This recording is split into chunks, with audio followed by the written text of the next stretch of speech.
Hepinize merhaba arkadaşlar. Bugün Jojo Part 7 yani Steel Ball Run'ın parodisinin yeni bir bölümüyle karşınızdayım.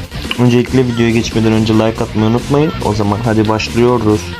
En sonki bölümde Gyro ve Johnny Joestar herkesten ayrılıp çölde kendi başlarına gitmeye karar vermişti. Ve kendi aralarında sohbet ederken bir şey Gyro'ya geliyor ve Gyro da ondan sıyrılıyor tabii ki.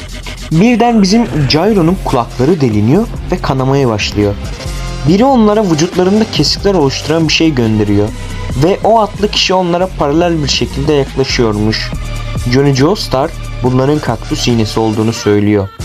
Gyro'nun dediğine göre çölde yanına bir şey yaklaşınca dikenlerini fırlatan bir kaktüs türü varmış. Adam bizim Johnny Joestar'ın atının dizginlerine nişan alıyor ve bu sebeple dizginler kopunca Johnny Joestar atı sürmekte zorlanıyor ve atından düşüyor. Johnny Joestar düşünce tabi tribe giriyor. Bırak beni, yarışı kazan, ne de olsa biz düşmanız tarzı klişe D sınıfı film repliği söylüyor. Bizim Gyro da tamam gidiyorum deyip bizi fake'e getiriyor ve adama dalışa geçiyor. Gyro yeşil toplarını fırlatıyor. Ancak bir şey topları durduruyor ve Gyro hasar alıyor ve bu ibnenin gözünden böcekler çıkıyor. Bizim ibne klasik Willing konuşması yaparken toplar onu durduruyor ve Gyro ile annesi cima eylemiş oluyor. Ardından bizim ikili Gyro ve Johnny kamp kuruyorlar ve Johnny Joestar bir hikaye anlatmak istediğini söylüyor. Burada kim anlatıyor emin değilim. Büyük ihtimalle Johnny anlatıyordur. 1890'da bir Avrupa ülkesinde yaşayan Marco isimli 9 yaşında bir tane çocuk varmış. Ailesi böyle aristokratlara, böyle halkın büyüklerine hizmet eden bir aileden geliyormuş. Bu çocuğun işi ayakkabıları ve şapkaları temizlemekmiş. Yani hizmetçi. Bu annesi babası da hizmetçi, bu da hizmetçi. 9 yaşında çalışmak için ailesinden ayrılıyor. Marco iyi bir çocukmuş. Her günkü gibi işini yapıyordur ancak bir gün malikanesine askerler basar. Sebebi de malikanenin sahibi krala suikast girişimi yapmayı denemiş. Kral ölmez ancak vatana ihanet burada en büyük suç olduğundan malikanenin sahibi ve ailesi yakınları da idam edilir. Marco da malikanede çalıştığı için o da suçlu bulunur ve cezası kafasına yani boynuna kılıç geçirmektir. Bence de bu hikaye ileride karşımıza çıkabilir. Tekrardan kampa dönüyoruz ve bizimkiler birinin geldiğini görüyor. Gyro Johnny'ye silah ara der ve Johnny Joestar silah ararken kağıtlar vurur. Kağıtlarda Johnny'nin anlattığı hikaye ve hanedan arması bulunur. Gyro Zeppeli Johnny Joestar'ın bu kağıtları karıştırdığını görür ve Johnny Joestar ona kim olduğunu sorar. Anladığım kadarıyla Marco ölmemiş ve Gyro onu kurtarmaya çalışıyor yani bir mahkemede. O sebeple de yarışa katılıyor bizim Zeppeli. Derken bir adam iyice yaklaşıyor ancak masum olduğunu, onu bir zehirli kertenkelenin ısırdığını söylüyor. Adam kendisini kemerle ağaca bağlar ve bunun sebebi dediğine göre anesteziymiş. Ardından elini kesmeye karar verir.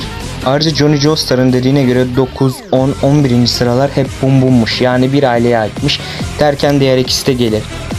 Gyro Johnny Joestar'a biriyle ilgilenmesini söylerken ayaklarından bıçak tarzı şeyler çıkar. Johnny Joestar dur kanka yardımcı olayım diye silah çeker ancak tabanca Gyro'nun ayağına çekilir. Gyro duramaz tabi atar toplarını. Ancak bu bombomlar nasıl olduysa bizim Zeppeli'nin toplarını parçalar.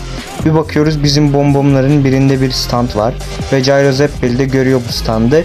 Demek ki onun da bir standı var. Stand güçlerini merak ediyoruz tabii ki. Yani standı görebildiyse demek ki stand sahibi. Gyro tekrar topları atar ancak garip bir yere atar. Top yerdeki kayaya çarpar ve kaya bumbumlardan birinin göğsünü delerek geçer.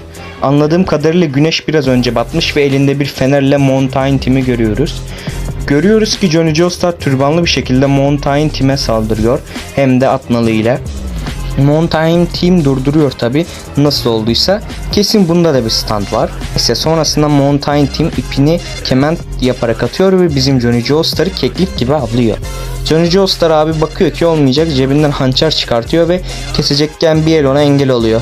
Anladığım kadarıyla Mountain Team'de bir stand sahibi ve standı sayesinde elini ipinde hareket ettiriyor.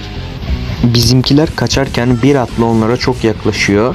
Bizimkiler onu bum bum sanmış ancak o Mountain Team imiş. Hani bizim Johnny Mountain Team'e at nalıyla saldırdı ya. Buna göre Mountain Team de aklını yürütmüş ve yarışta ölen 3 kişinin katilinin Johnny Joestar olduğunu düşünmüş. Derken bizim Johnny ve üstündeki metaller geriye doğru çekilir. Ardından Gyro'ya da aynısı olur ve bizim Bum Bum'lar bunu izliyormuş. Onlar da seviniyor tabi. Bu çekim gücü ne kadar kişi birbirine yakın durursa o kadar güçlü oluyormuş. Gyro, Johnny'e Mountain Team'e durmasını söylemesini istiyor. Ancak Mountain Team bizimkileri duyamıyor. Gyro Zeppeli'ne tamam o zaman zorla durdururuz diyerek toplarını atıyor. Ancak topları kendi çekimine takılıyor ve geri geliyor. Şunu demek istiyorum. Gyro bunu tamamen bilerek yapıyor. Tabi tozları gören Mountain Team de şaşırıyor. Ve Mountain Team'in yüzüne demir parçaları geliyor. Demir, çakıl, o tarz parçalar geliyor. Ardından aynı şekilde Gyro'ya ve Johnny'ye de geliyor. Şimdi buraya bir parantez açayım. Belki anlamayan vesaire vardır. Gyro kayaları parçalayınca kayalar çakıl haline geliyor ve bizimkilere o çakıl haline gelen parçalar, mineraller geliyor. Mountain Team de bize doğru çekiliyor ve Johnny damarların patlayacak diyor. Ama Mountain Team bir kayıya tutunuyor. Ve Mountain Team şüphelerini geri çekiyor. Bunu yapanın bombomlar olduğunu anlıyor. Ve bu bölümümüz de burada bitiyor. O zaman kendinize iyi bakmayı unutmayın. Sonraki videolarda görüşürüz. Hoşçakalın. Bu arada videoyu1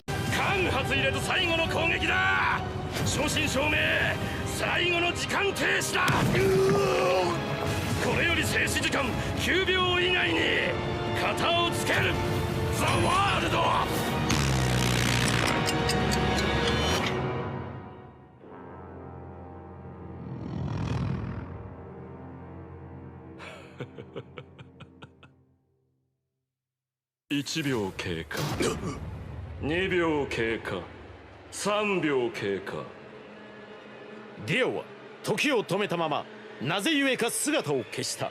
4秒経過しかし丈太郎は考えるのをやめた。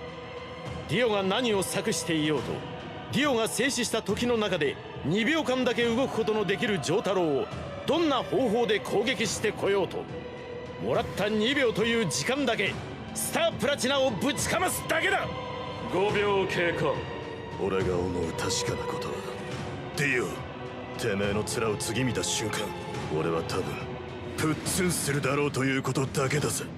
6秒経キア、ガレ、ディオ、過7秒経過ロードローラーだ。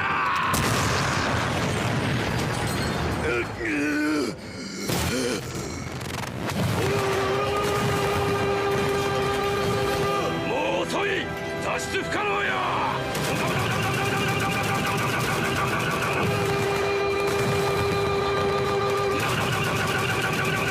8秒経過。ぶっ潰れよ。